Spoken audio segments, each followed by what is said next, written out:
एक दिन सुबह के समय में नगरवासियों को एक आश्चर्यजनक आवाज सुनाई दी।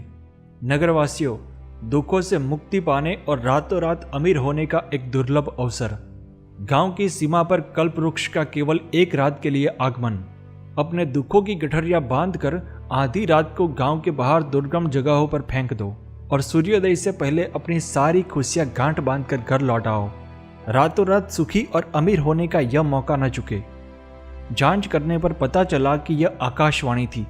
यह घोषणा सूर्यास्त तक दोहराई जाती रही। जिज्ञासा, संदेह और अविश्वास, सब कुछ विश्वास में बदल गया, क्योंकि दुनिया में हर कोई असंतुष्ट और दुखी है। इतना ही नहीं, हर कोई खुशी की चाहत रखता है। नगरवासी काम पर लग गए। खोज खोज के दुख की गठरियां बांधी। सूरज डूबते ही सारे घर खाली हो गए। दुख दोबारा न लौट आए, इस डर से सभी ने गांव के बाहर दुर्गम जगहों पर अपनी अपनी गठरियां फेंकी और मनचाहा सुख प्राप्त करने के लिए कल्प वृक्ष के पास आए। सभी ने जल्दी ही अनगिनत खुशियों की गठरियां बांधी और सूर्यास्त से पहले अपने अपने घर लौट आए।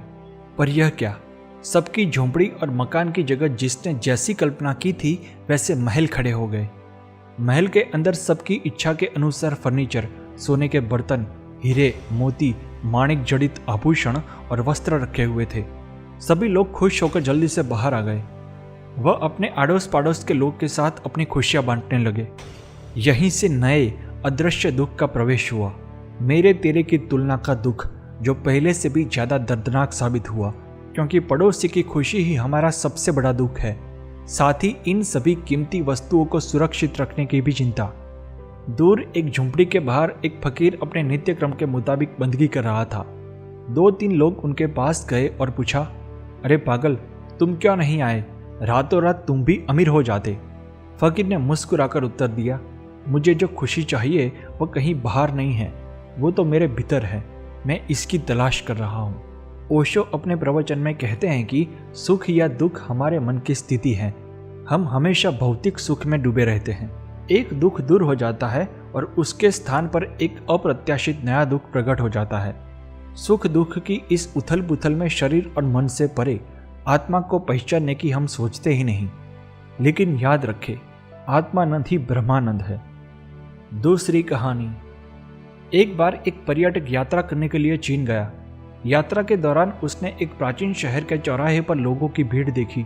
भीड़ के बीच में 2 आदमी हाथ में खुली तलवार लिए युद्ध कर रहे थे, मानो वे एक दूसरे को मारने वाले हो। लेकिन असल में कुछ नहीं हो रहा था। मानो कोई फिल्म का शूटिंग हो रहा हो या मानो कोई खेल खेला जा रहा हो।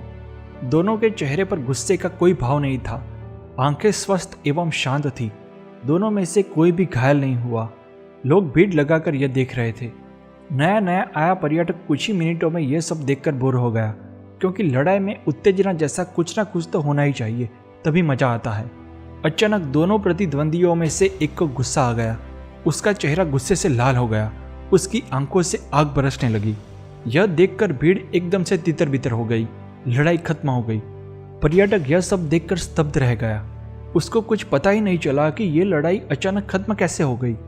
उसने पास में खड़े एक बूढ़े स्थानीय व्यक्ति से पूछा, भाई साहब, मुझे समझ में नहीं आता कि लड़ाई जब चरम उत्कर्ष पर पहुंची, जब एक प्रतिद्वंदी वास्तव में क्रोधित हो गया, तब सभी लोग तितर बितर क्यों हो गए?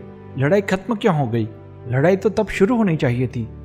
उस बूढ़े व्यक्ति ने हंसकर उत्तर दिया, भाई साहब, दरअसल ये दोनों तलवारबाज लाओ त्सु के ताओवादी शिष्य हैं। यह ताओ की शिक्षण पद्धति है। जैसे ही प्रतिद्वंदी क्रोधित हो जाता है, वह हार जाता है। उसने अपनी कमजोरी, अपना डर दिखा दिया। दूसरा स्वस्थ एवं शांत रहा। उसका ध्यान भंग नहीं हुआ था, इसीलिए वह विजेता बन गया। दोस्तों, ओशो अपने प्रवचन में ये कहानी सुनाकर कहते हैं, जब भी आप क्रोधित होते हैं तो आपकी चेतना की ऊर्जा बर्बाद हो जाती है। स्थित प्रज्ञ अवस्था में आप अपनी आंतरिक शक्ति के स्तंभ होते हैं। इस अवस्था में आप अजय हैं, महावीर हैं। क्रोध उत्पन्न हुआ और उस क्षण आप उसे देख सकते हैं कि क्रोध उत्पन्न हुआ है, तो क्रोध शांत हो जाएगा। तब आपकी शांति भंग नहीं हो सकती। तीसरी कहानी। एक बार तिब्बती रहस्यवादी मारपा को एक आदमी ने प्रश्न पूछा कि मृत्यु के बाद आप कहाँ जाएंगे, स्वर्ग में या नरक में?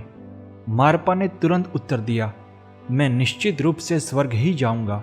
उस आदमी ने हैरान होकर पूछा, आप इतने निश्चित रूप से कैसे कह सकते हैं कि आप स्वर्ग में ही जाएंगे? भगवान ने अपने मन में आपके लिए क्या सोचा है वह आप नहीं जानते। मारपा ने उत्तर दिया, भगवान ने मेरे लिए क्या सोचा है इसकी मुझे चिंता नहीं है। मैं तो बस इतना जानता हूँ कि मेरा स्वर्ग हमेशा मेरे साथ है और हमेशा मेरे साथ ही रहेगा, क्योंकि मैं जहाँ भी जाऊँगा खुश रहूँगा और वही मेरे लिए स्वर्ग है। इसीलिए चाहे मुझे स्वर्ग में डाला जाए या नर्क में, इससे मुझे कोई फर्क नहीं पड़ता, बल्कि यह बात ही मेरे लिए असंगत है। ओशो अपने प्रवचन में कहते हैं कि न तो दुख का कोई कारण है और न ही खुशी का कोई कारण है। सब कुछ आपके दृष्टिकोण पर निर्भर करता है। अगर आप खुश रहना चाहते हैं तो इससे कोई फर्क नहीं पड़ता कि बाहर स्थिति क्या है। खुश रहना आपकी क्षमता है, आपकी योग्यता है, जिसका परिस्थिति से कोई लेना देना नहीं है। लेकिन अगर आप दुखी होना चाहते हैं तो आप अच्छी या बुरी हर स्थिति में दुखी होंगे। अगर आपको स्वर्ग भी भेज दिया जाए तो वहां भी आप दुखी होने का कारण खोज ही लोगे। एक संयमी और संतुष्ट व्यक्ति जानता है कि आनंद जीवन का स्वभाव है, इसीलिए जीवन स्वयं आनंद है, एक आशीर्वाद है। खुश रहने के लिए अन्य कारण ढूंढने की जरूरत नहीं है।